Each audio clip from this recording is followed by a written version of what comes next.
Good morning, people listening to the governmental radio. Today we are going to interview the Minister of Education, which is going to explain us the new donation of computers and the reduce of digital divide in El Salvador.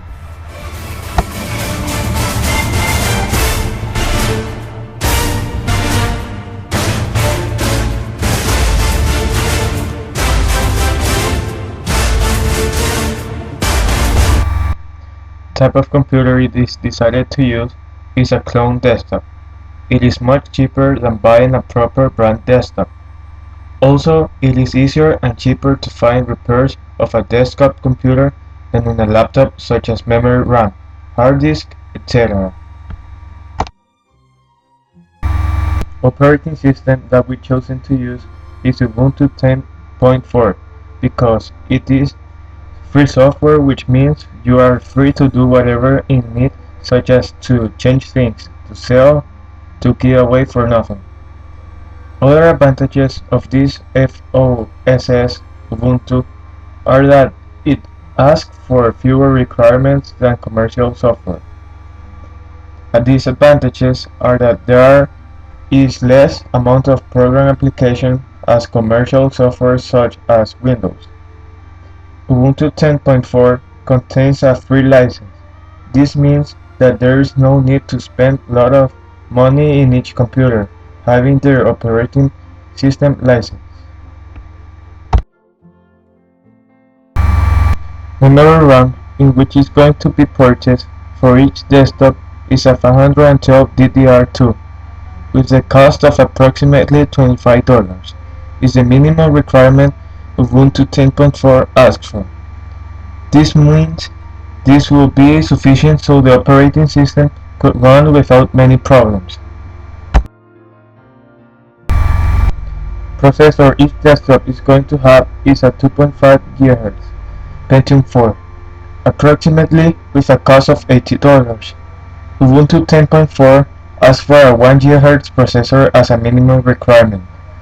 This means that with a 2.5 GHz it will run effectively, not too less or much.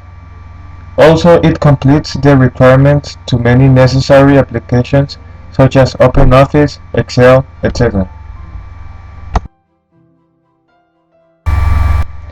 One advantage in which Ubuntu has on commercial operating system are that the important applications such as OpenOffice, which is as good as Microsoft Office, are free.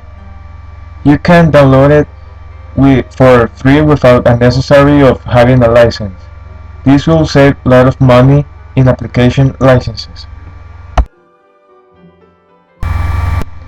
Monitor, which every computer is going to use, is a 1024 x 768 resolution, as Ubuntu requires this resolution so to run its graphics. Hard disk, which is going to be used, is a 40 GB, as its main purpose is for saving words such as Word files. These Word files doesn't take much capacity in the hard disk. This means that a 40 GB is a good capacity for all this.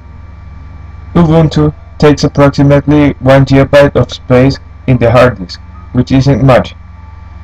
On the other hand, commercial operating systems such as Windows Vista requires a higher amount of space in the hard disk.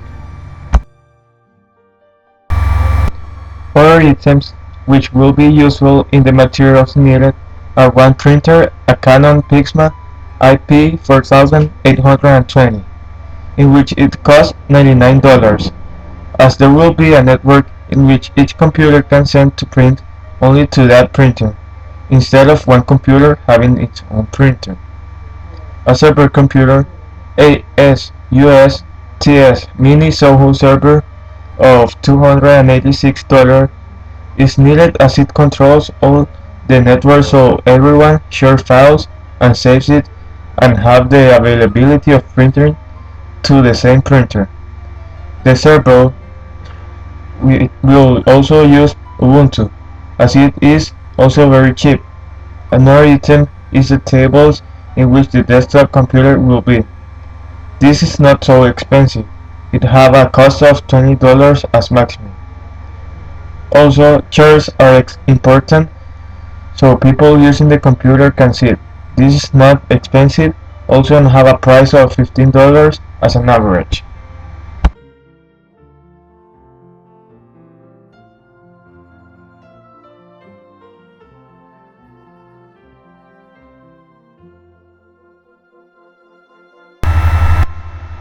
A solution to the problem of digital divide, the proposal is to provide donated or cheap computers to mainly people who can't afford it. In rural areas, there is a low availability of these important materials, mainly in schools, as they can't afford them and they are the poorest areas of the country. People who can't afford a computer and its original software will now be able to have access to it. This will be one way in which the digital divide would be reduced.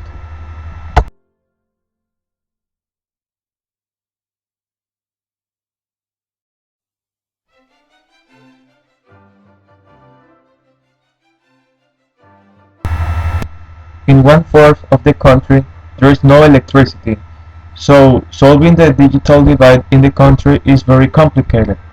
To run computer, electricity is needed so people in the rural areas could not access it because the cost of installing electricity would be too high.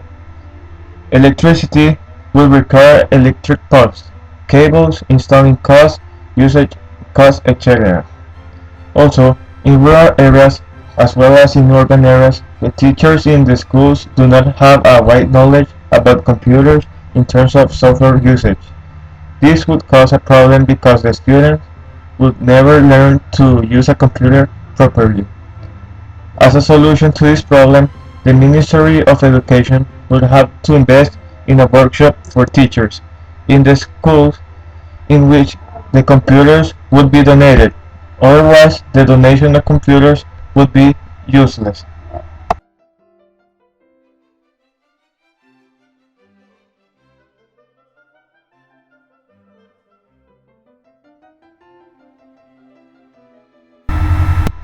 Our choices has been cost effective as the prices of the product are low and they complete the sufficient requirements for a computer to work well to the people it has been donated.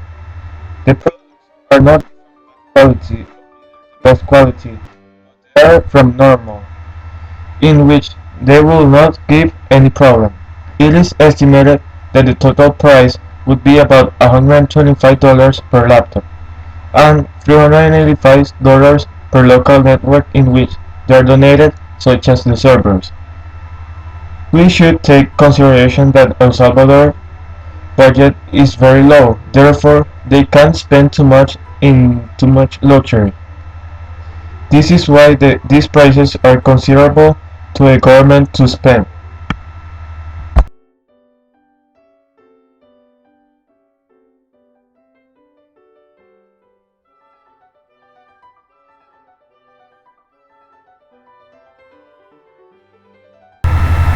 The donation of computers would be beneficial to El Salvador.